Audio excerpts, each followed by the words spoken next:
Hola, soy Lisbeth Alvarado y esto es Anatomía de un libro. Hoy hablaremos de una publicación que nos invita a mirar el pasado para poder entender los desafíos ambientales del presente y del futuro en nuestro continente.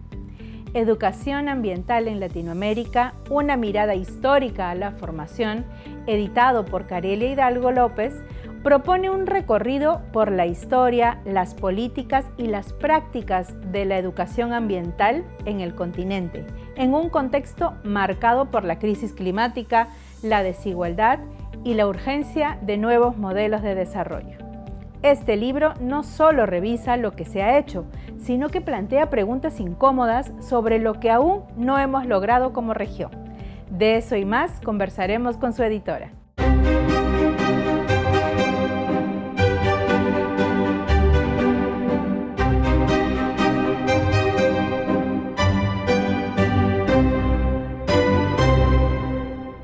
Bienvenida, Carelia, muchas gracias por estar con nosotros el día de hoy. Gracias por la invitación. Quiero que empecemos a hablar sobre por qué es importante hacer una mirada histórica a la educación ambiental en Latinoamérica. Estamos viviendo un momento álgido de una crisis global, sobre todo con un tema resaltante que son el tema de los cambios climáticos. Y por supuesto no es nada nuevo para los que estamos en el área ambiental saber que venían cosas que la ciencia predijo, que la ciencia dio con números, con fechas que se equivocaron, por cierto, porque llegaron antes de lo esperado. Y necesitamos cambios culturales. Y la educación ambiental como un campo de la educación desde un sentido transformador, crítico, necesita, por supuesto, cambios culturales importantes en la sociedad para enfrentar todo esto que nos viene en materia ambiental, ya sea desde la mitigación y ahora, como yo digo siempre, tristemente, de la adaptación. Y en el libro que nosotros publicamos, Educación Ambiental en Latinoamérica, además se habla de políticas y de conceptos legislativos. ¿Qué de todo eso que podemos observar en el libro y leer, realmente ha quedado en papel, se ha puesto en práctica? ¿Ha habido un cambio a lo largo de los años? Decir lo contrario sería ingrato. Creo que siempre hay cambios en función de algunas cosas que han perdurado, como la educación ambiental como una temática relevante para América Latina, que surge en los años 70, básicamente un llamado a la educación ambiental en una reunión muy importante, Estocolmo, en el año 72, que dio pie al nacimiento de la educación ambiental con ese sentido integral, holístico, sistémico, que necesita permear, entrar dentro de todos los campos de formación, tanto formal como no formal. Lógicamente sí hay asuntos significativos de avances de la educación ambiental, porque para nadie es un secreto que cuando vamos a un preescolar encontramos niños recibiendo educación ambiental, cuando vamos a primaria, pero sí el tema de un principio fundamental de la educación ambiental, que era la continuidad, hemos fallado. Hemos fallado porque parece que todo ese entusiasmo educativo ambiental que se da desde preescolar hacia primaria y luego va disminuyendo hasta llegar a las universidades, y seguimos en un pensamiento fragmentado, en un pensamiento hasta centrado solamente en lo económico cuando hablamos de profesiones, y no en un sentido de transformación de la vida para la vida no actual sino también futura. ¿Y esto tiene que ver con la falta de recursos, con apoyo de los diferentes estados? En algunos casos de América Latina sí, en otros casos creo, caso Colombia, tiene un avance en políticas públicas bien interesante. No queda atrás Perú también, que ha tomado la bandera desde el Ministerio del Ambiente y el Ministerio de Educación en una fracción como lo tuvo Venezuela en un momento también de trabajar mancomunadamente por la educación ambiental, donde se destinaron recursos, se han destinado recursos, pero hemos tenido altos y bajos. El tema de la continuidad de la educación ambiental no se ha dado del todo como queremos, ni, como te decía anteriormente, en la respuesta anterior, desde esa formación formal y no formal también, que tener esa coherencia discursiva en todos los medios de comunicación. Lo mismo ha pasado con las políticas públicas. De repente unos gobiernos dan muchos recursos porque lo consideran bien, pero y toman la bandera de la educación ambiental, y en otros casos han recortado y las políticas públicas no terminan de desarrollarse como se ha pretendido. ¿Y hay algún país, Carelia, no necesariamente en Latinoamérica, algún país en el mundo que sea un ejemplo de educación ambiental que nosotros podamos tomar como referente, o algunas políticas que se podrían implementar en nuestros países?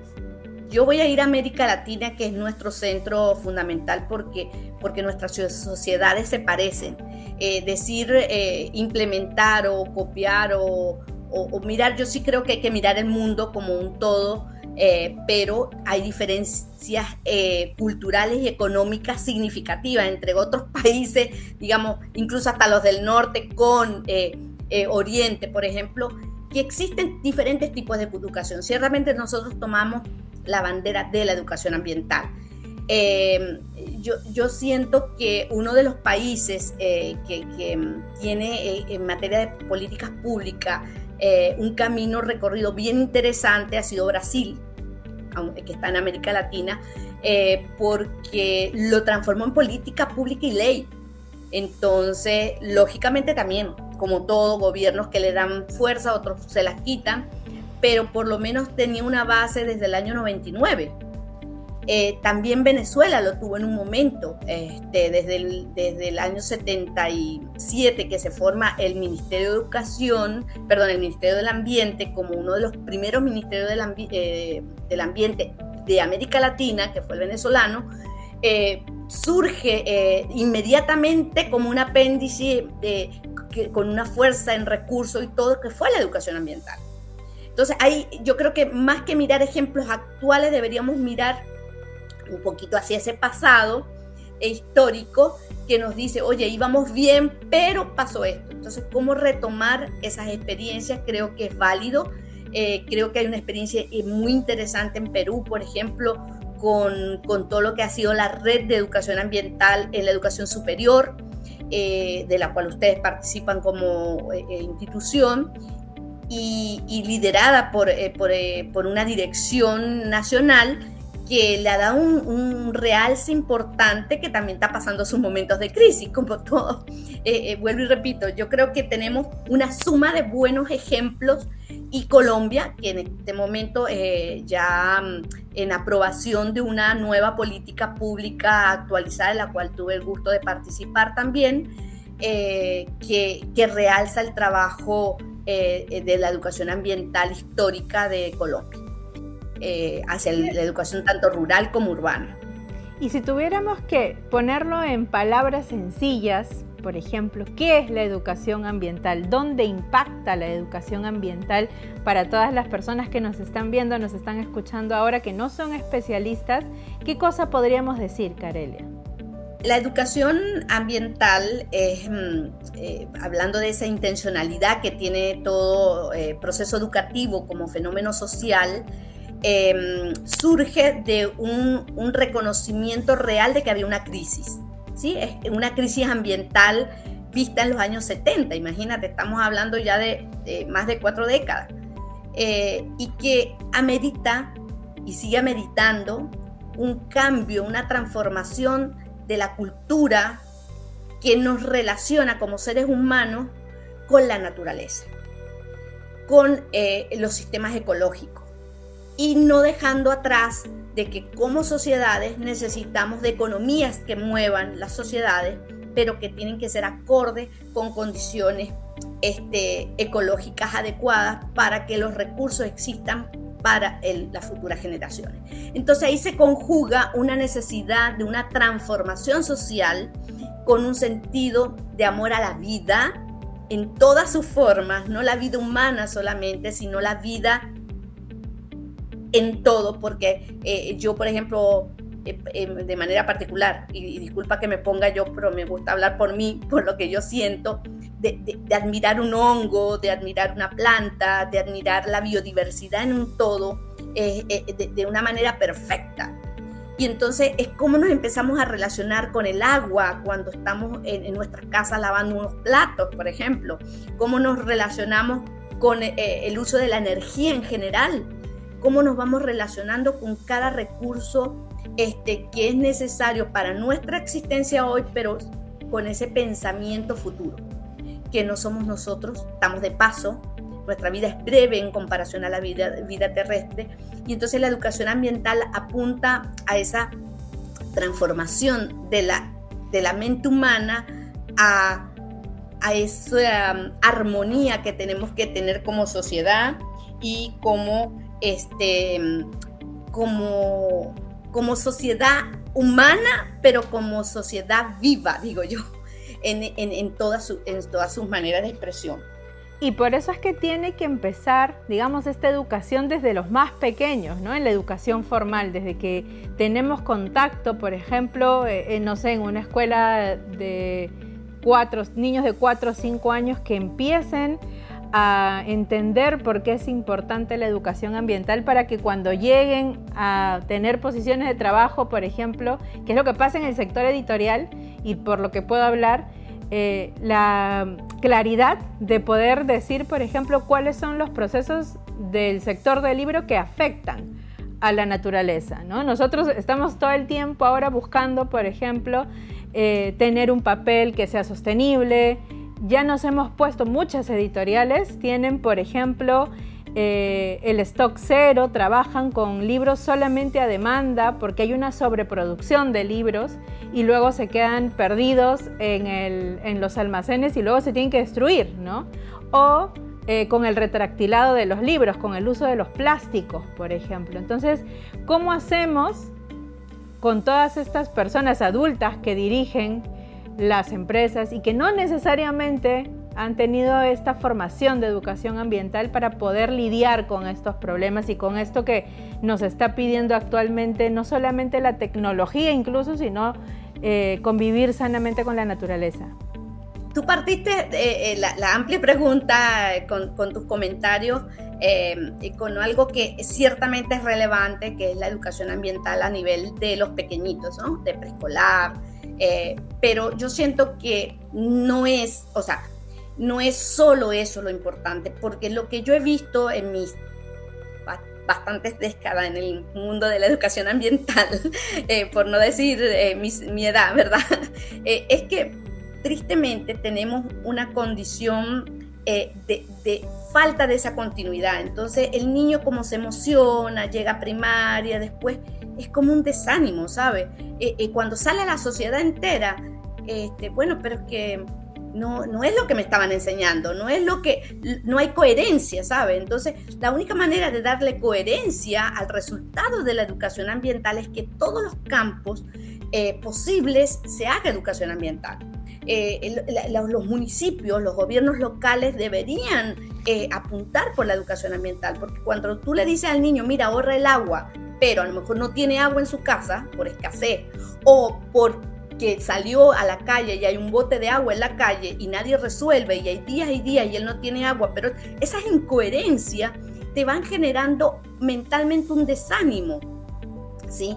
Y es como que ¿cuántos están dispuestos a luchar por darle coherencia a lo que te enseñó la maestra, el profesor dentro de tu espacio educativo? Entonces, es necesaria la educación ambiental en todos los espacios públicos y en los espacios privados, pero también en la educación formal como no formal. Yo creo que eso que se dijo en el 75, en el primer documento de educación ambiental, sigue siendo tan válido hoy como en aquel momento.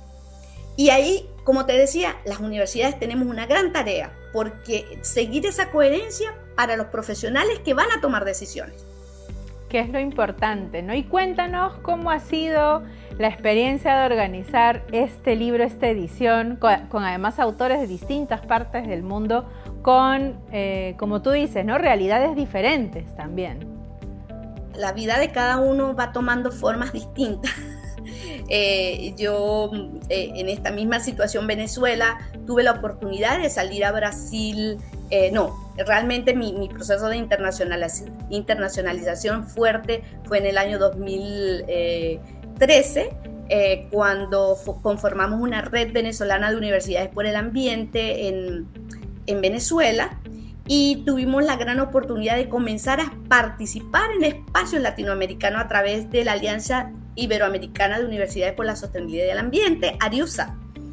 Y eso abre una puerta enorme y empiezas a encontrarte con un montón de actores latinoamericanos que están haciendo lo que tú estás haciendo en otros espacios, con otras realidades, y tenemos esa oportunidad de intercambio del conocimiento, de fortalecernos en las penas, pero también en las alegrías. Y digo penas porque a veces decimos, oye, estamos retrocediendo, como por ejemplo cuando eliminaron el Ministerio del Ambiente en Venezuela. Una de las cosas que quedamos así los educadores ambientales, oye, ¿cómo vamos a eliminar el Ministerio del Ambiente? Entonces, eso permitió ese reencuentro. Este libro permite ese reencuentro con muchas de estas personas que he ido conociendo en la vida de la educación ambiental, desde antes, por supuesto, pero que se afianzó con este tema de la red, porque creo que el trabajo en red es sumamente importante para darnos ese apoyo, esa fortaleza como equipos académicos, ¿sí? Y bueno, cuando los invito, que no es mi primera compilación, por cierto, porque desde Brasil, cuando estuve trabajando en Brasil, logramos hacer varias compilaciones, también una de educación ambiental y cambio climático. Oye, yo le digo, mira, tenemos esta oportunidad de hacer este libro en la parte de formación de educadores ambientales, como experiencias desde América Latina. Oye, perfecto, vamos a comenzar a construirlo. Y fue bonito, fue una experiencia realmente significativa, como todo, un proceso de aprendizaje, de darle una armonía en la diversidad también, porque sabemos que ahí se conjugan diversidad de pensamiento y de políticas públicas. Porque a veces queremos hablar de educación ambiental, pero desde el punto de vista discursivo de política pública nos impusieron educación para el desarrollo sostenible. Pero bueno, vamos a decir, vamos a reencontrarnos. ¿Dónde nos reencontramos? ¿Dónde logramos encontrarnos desde esa educación que se habla hoy, desde la educación ambiental, como hecho histórico? Entonces fue una linda experiencia y una gran oportunidad que nos brindaron desde la editorial. Y a nosotros ha sido también una experiencia maravillosa poder publicar el libro para justamente seguir debatiendo sobre el tema. Carelia, el tiempo es cruel, pero estaba encantada de poder conversar contigo estos minutos, así que te pido que por favor nos digas solamente 5 formas de cuidar nuestro medio ambiente para cerrar el programa. El primero, yo creo que es una introspección a el amor por la vida, que debemos hacer todos en esa vida con paz, ¿sí? Yo creo que la educación ambiental lleva la bandera también de la cultura de la paz. Sin paz, ¿cómo cuidamos la naturaleza? Segundo, pienso que los gobiernos locales necesitan comprometerse para que la educación mantenga continuidad, la educación ambiental mantenga continuidad, pero y como tercero, que esa educación ambiental no sea netamente instrumentalista, sino que se sume a la transformación, al pensamiento crítico, al trabajo en equipo, colaborativo, a una didáctica innovadora, ¿sí? Que es un llamado que está haciendo la educación ambiental desde hace mucho tiempo, que la educación ambiental debe ser, es un hecho político, pero que no debe tomar, a mí y desde mi experiencia, una bandera partidaria, porque nos divide, porque nos pone en diferentes veredas cuando tenemos un mismo fin. Entonces, la educación ambiental como hecho político no debe ser partidaria de ninguna política ideológica, sino de una ideología de vida solamente. Yo creo que eso podría resumir en mi experiencia de vida con la educación ambiental. Claro, podríamos hablar más, pero como dices tú, el tiempo es cruel. Muchas gracias, Carelia. Nos despedimos, pero estoy segura que tendremos oportunidad de vernos en algún otro contexto y escenario. Gracias, muchas gracias. La educación ambiental no es solo aprender a cuidar la naturaleza, sino entender nuestra relación con ella y con los otros. Este libro nos recuerda que el cambio no empieza de cero, sino sobre una historia que vale la pena conocer, pero sobre todo cuestionar. Esto fue todo por hoy en Anatomía de un Libro. Si te gustó este contenido, dale like, suscríbete y compártelo. Hay mucho más por venir. Y recuerda, lee mucho, lee poco, pero lee. Nos vemos la próxima.